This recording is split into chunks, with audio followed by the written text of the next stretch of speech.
siapkan hidup kita masuk dalam hadirat Tuhan, memuji dan menyembah Tuhan.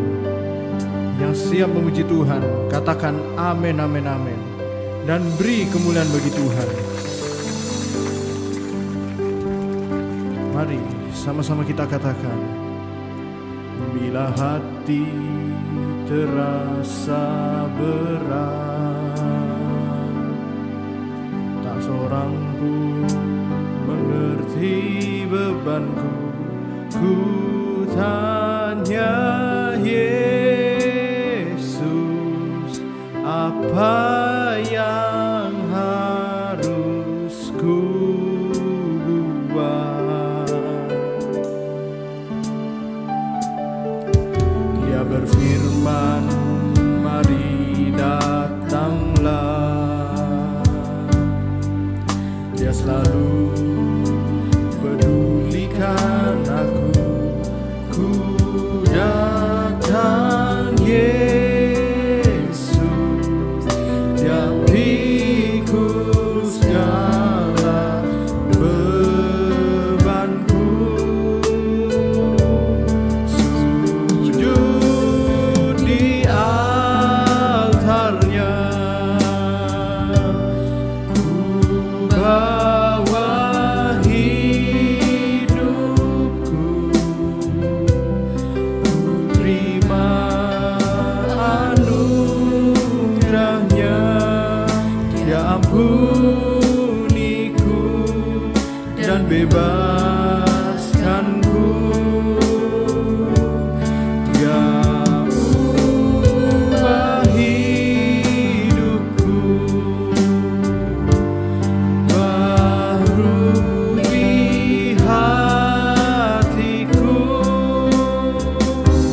Sesuatu terjadi saat datang di altarnya. Mari dari awal sama-sama kita katakan lagi.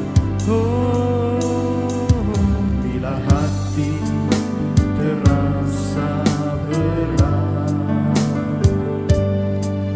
tak seorang pun mengerti bebanku, ku tanya Yesus, apa yang harus ku buat? Dia berfirman, mari datanglah. Dia selalu pedulikan aku, ku datang Yesus, dia pikul segala bebanku. Sujud di altarnya, ku bawa hidupku, ku terima anugerahnya. Dia ampuniku dan bebaskanku. Dia ubah hidupku, baharui hatiku. Sesuatu terjadi saat datang di altarnya. Lagi sama-sama kita katakan lagi. Oh, sujud di altarnya, ku bawa hidupku, ku terima anugerahnya. Dia ampuniku dan bebaskanku. Dia ubah hidupku,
datang di altarnya, mujizat terjadi.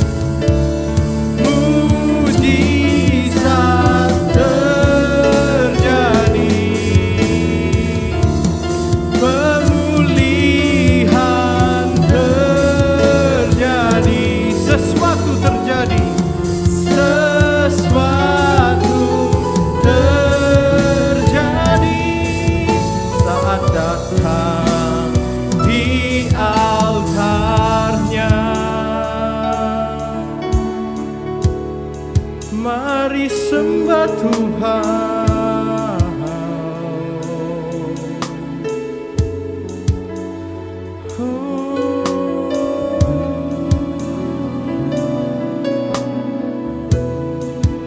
Terima kasih Tuhan. Mari yang di rumah, mari sama-sama kita sembah Tuhan.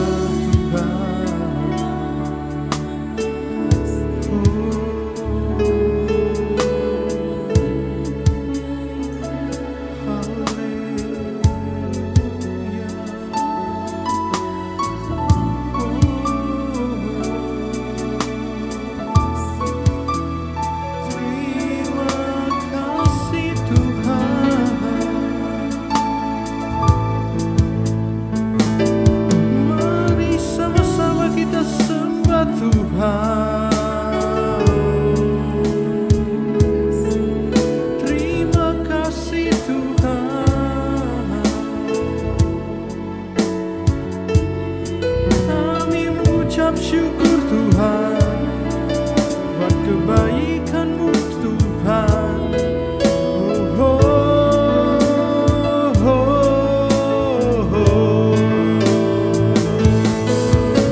Terima kasih Tuhan. Haleluya.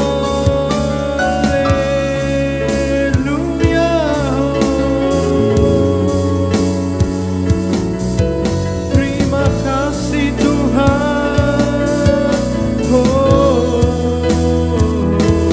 Kami mengucap syukur Tuhan.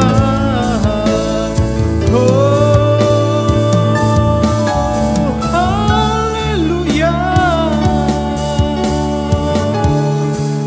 Terima kasih Tuhan. Haleluya.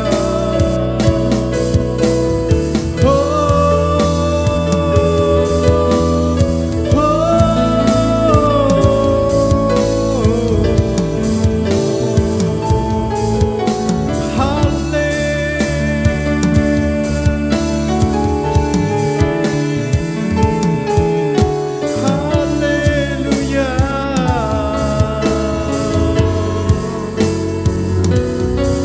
Terima kasih Tuhan. Haleluya.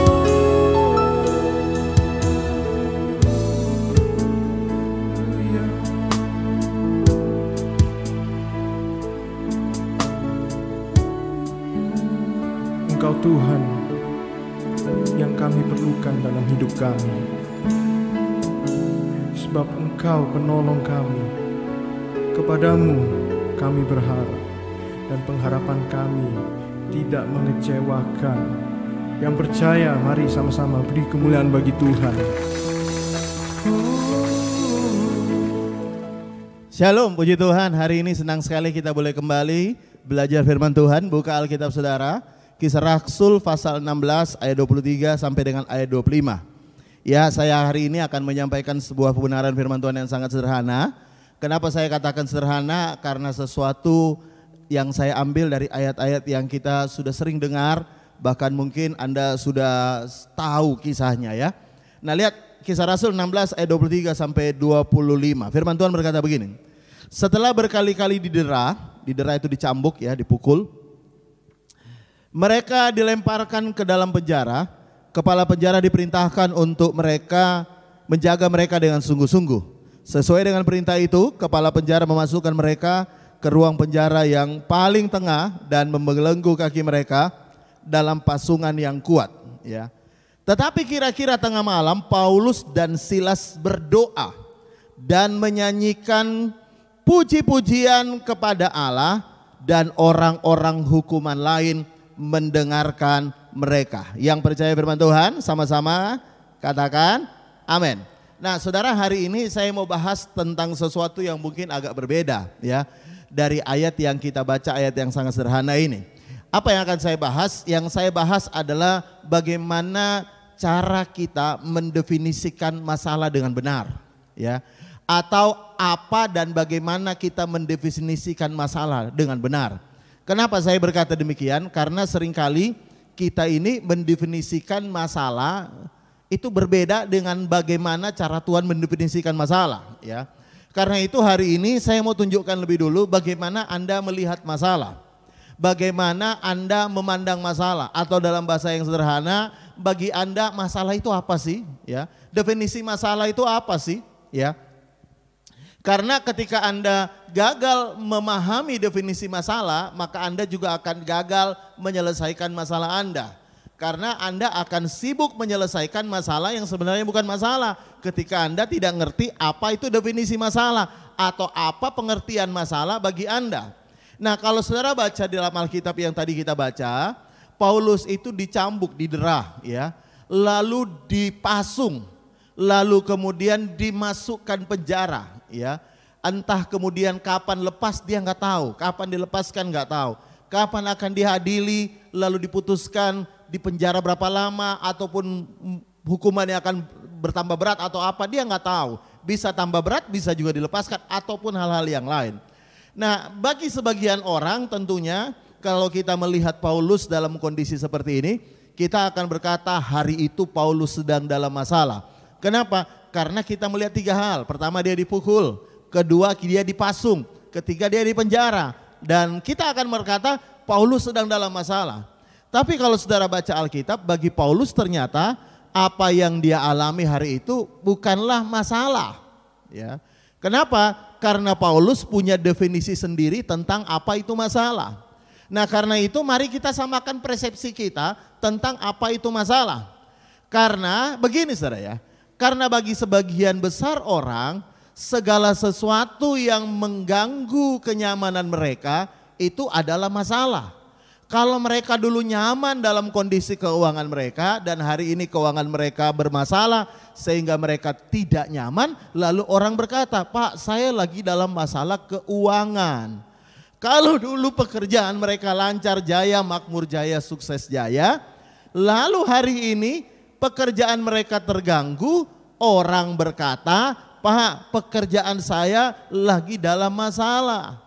Kalau dulu orang berkata, "Pak, rumah tangga saya dulu baik-baik saja, dan hari ini saya lagi ada masalah, Pak, ya. Saya lagi sedang bertikai, beda pendapat dengan suami, dengan istri saya." Lalu Anda mulai berkata bahwa Anda sedang dalam masalah rumah tangga. Nah, kenapa? Karena definisi kita seringkali tentang masalah adalah begini, segala sesuatu yang mengganggu kenyamanan kita, yang membuat kita tidak enak, itu masalah, ya. Tapi ternyata bagi Paulus, segala sesuatu yang tidak enak yang dia hadapi, ternyata itu bukan masalah. Nanti saya akan buktikan kepada Anda. Lalu apa yang menjadi masalah utama bagi Paulus? Kalau saudara baca di dalam ayat 16, dalam kisah yang sama, ya, kisah 16 ayat 16, firman Tuhan berkata begini. "Pada suatu kali ketika kami pergi ke tempat sembahyang itu, kami bertemu dengan seorang hamba-hamba perempuan yang mempunyai roh tenung. Dengan tenungannya, tuan-tuannya memperoleh penghasilan besar. Ia mengikuti Paulus dari belakang, Paulus dan kami dari belakang, dan berseru," katanya, "Orang-orang ini adalah hamba-hamba Allah yang maha tinggi. Mereka memberitakan kepadamu jalan keselamatan." Jadi perempuan ini teriak-teriak, "Oh, Paulus adalah hamba Allah yang maha tinggi. Mereka memberitakan keselamatan, jalan keselamatan." Ayat 18. Hal itu dilakukannya beberapa hari lamanya. Tetapi ketika Paulus tidak tahan lagi akan gangguan itu, artinya Paulus mulai merasa tidak nyaman, kenyamanannya terganggu. Ia berpaling kepada roh itu demi nama Yesus Kristus yang menyuruh, aku menyuruh engkau keluar dari perempuan ini. Seketika itu juga keluarlah roh itu. Nah perhatikan, apa yang sebenarnya yang menjadi masalah utama bagi Paulus? Dengarkan ini ya, dengarkan ini ya. Ketika dia dicambuk, ketika dia dipasung, ketika dia dipenjarakan, bagi Paulus itu bukan masalah ya. Apa buktinya? Nanti saya akan jelaskan. Tapi yang sebenarnya bagi Paulus masalah adalah begini. Ketika dia mau melakukan apa yang Tuhan mau, ketika dia melakukan apa yang menjadi kehendak Tuhan dalam hidupnya, ada gangguan-gangguan yang membuat dia terhalang untuk melakukan apa yang Tuhan mau. Bagi Paulus itu masalah. Ya. Perempuan ini sebenarnya kalau bagi kita bukan masalah, karena dia menyanjung-nyanjung, memuji-muji kita. Dan bagi kita tentunya kalau ada orang yang memuji-muji kita, menyanjung-nyanjung kita, bagi kita orang itu bukan masalah. Bagi kita adalah orang yang masalah adalah orang yang menjelek-jelekkan kita, orang yang menghina kita, orang yang menggosipkan kita, orang yang ngata-ngatain kita. Bagi kita itu masalah. Tapi Paulus justru orang yang memuji dia, mengangkat-ngangkat dia, bahkan dia mengatakan bahwa Paulus adalah orang yang menunjukkan jalan keselamatan. Justru bagi Paulus terganggu. Kenapa? Karena orang ini sebenarnya sedang menghalang-halangi mereka, menghalang-halangi Paulus untuk melakukan misi, untuk melakukan apa yang Tuhan mau Paulus lakukan.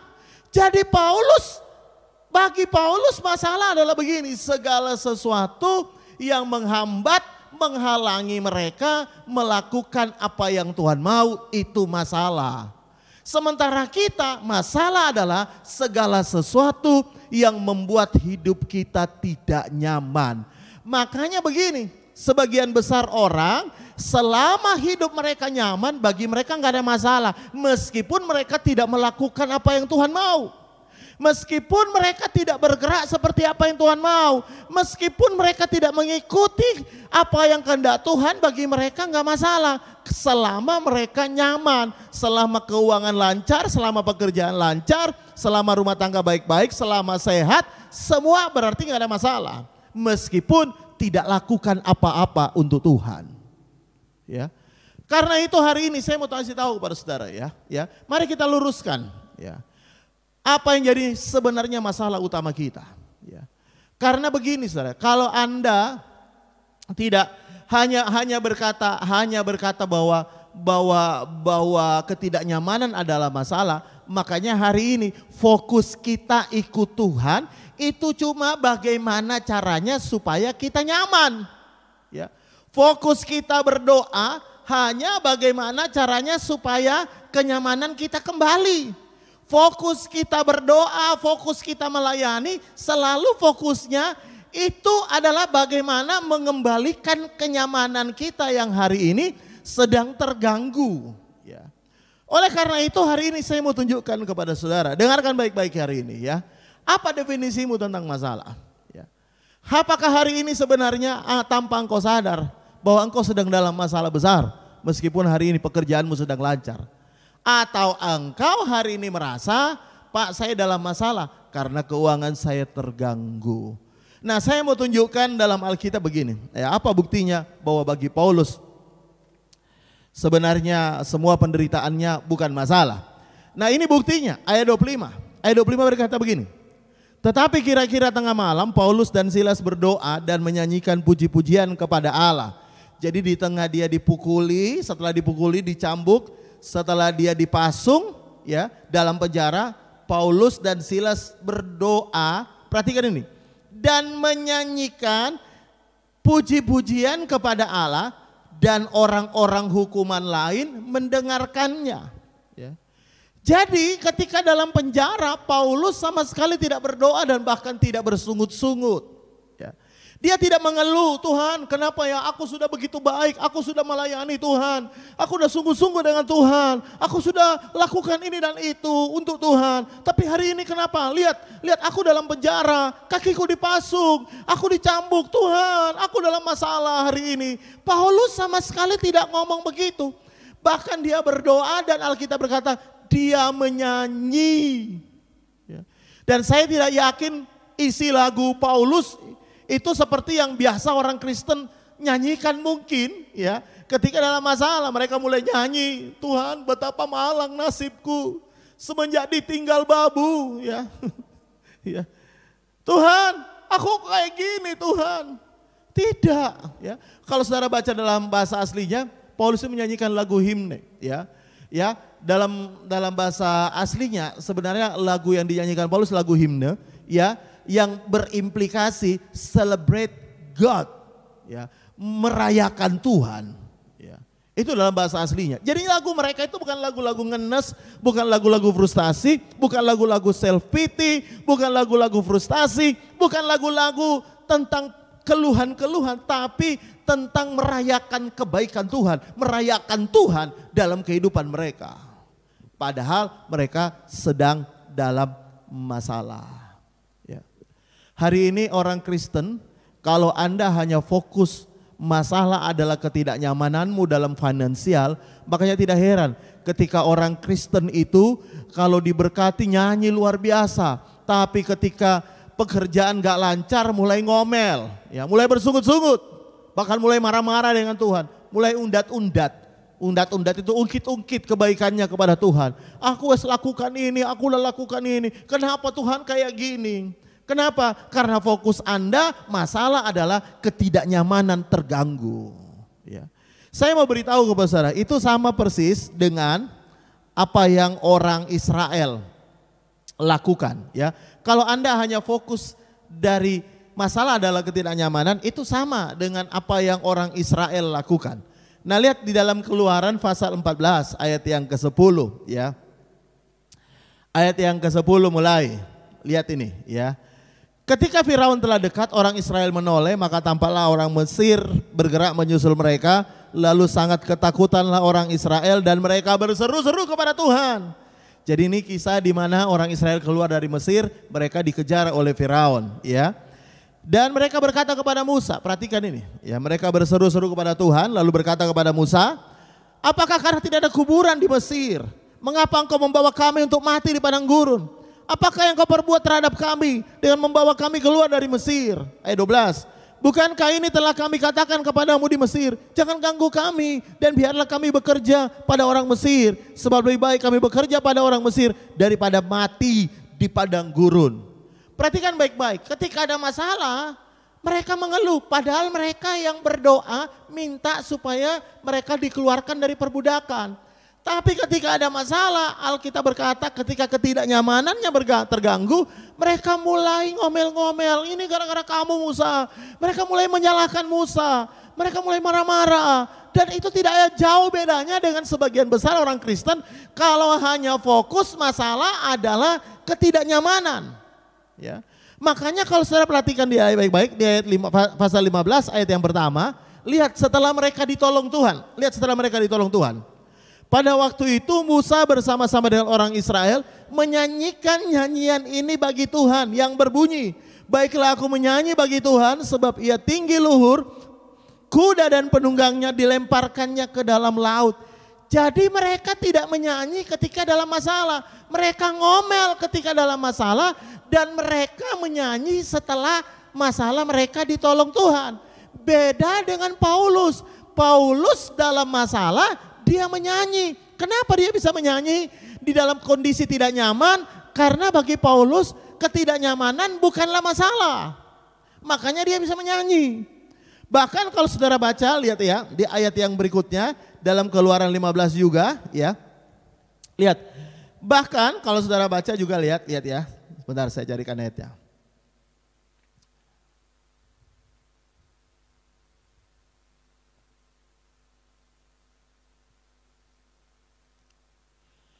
Lihat ayat 21 dalam Keluaran 15 juga.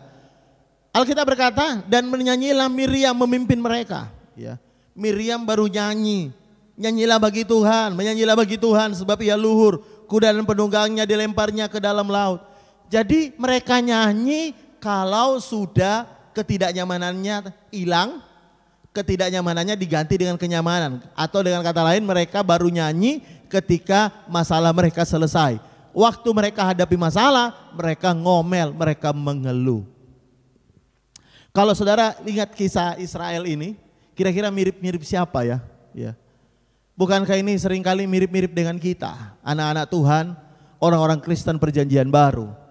Ketika ketidaknyamanan terjadi, kita nggak nyanyi memuji Tuhan, kita tidak nyanyi memuliakan Tuhan, tapi kita sibuk mengeluh. Nanti kalau sudah ada solusi baru kita nyanyi. Makanya nggak heran seringkali orang berkata begini, oh kalau ada berkat, oh haleluya, haleluya puji Tuhan. Kalau lagi senang, oh haleluya puji Tuhan. Wah Tuhanku luar biasa, Tuhanku hebat, Tuhanku dahsyat. Kelihatan lagi senang ya. Tapi ketika sedang menghadapi masalah, waduh ngomelannya juga lebih keras daripada nyanyiannya. Sungut-sungutnya lebih keras terdengar daripada nyanyiannya. Marah-marahnya ke Tuhan lebih keras terdengar daripada nyanyiannya. Hari ini saya mau beritahu kepada saudara, jangan biarkan COVID, ketidaknyamanan, penyakit apapun, pergumulan apapun yang sedang kau hadapi membuat engkau berhenti melakukan apa yang Tuhan mau dalam hidupmu. Karena itu hari ini, mari saya tidak akan berpanjang firman Tuhan. Mari tundukkan kepala saudara sejenak di hadapan Tuhan. Dan hari ini setiap orang mulai berkata begini, Tuhan, hari ini Tuhan, semua ketidaknyamananku aku serahkan ke dalam tangan-Mu. Lalu Anda berkata, lalu gimana Pak? Ketidaknyamanan saya gimana Pak? Kalau saudara baca kembali dari ayat yang kita baca tadi dalam Kisah Rasul 16. Kalau saudara tahu, ketika Paulus menyanyi, Tuhan membuka pintu-pintu penjara, membuka belenggu mereka dengan gempa bumi terjadi. Sehingga mereka punya kesempatan lepas, tapi mereka juga tidak menggunakan kesempatan itu. Karena bagi mereka di dalam penjara bukan masalah. Yang paling penting adalah meskipun mereka dalam penjara, mereka bisa melakukan apa yang Tuhan mau. Dan akibatnya kalau saudara baca di rumah, kepala penjara bersama dengan keluarganya diselamatkan lewat Paulus ada dalam penjara. Mari kita mau berdoa hari ini biar hidup kita di tengah-tengah situasi yang tidak nyaman, hidup kita tetap memuliakan Tuhan, hidup kita tetap jadi berkat.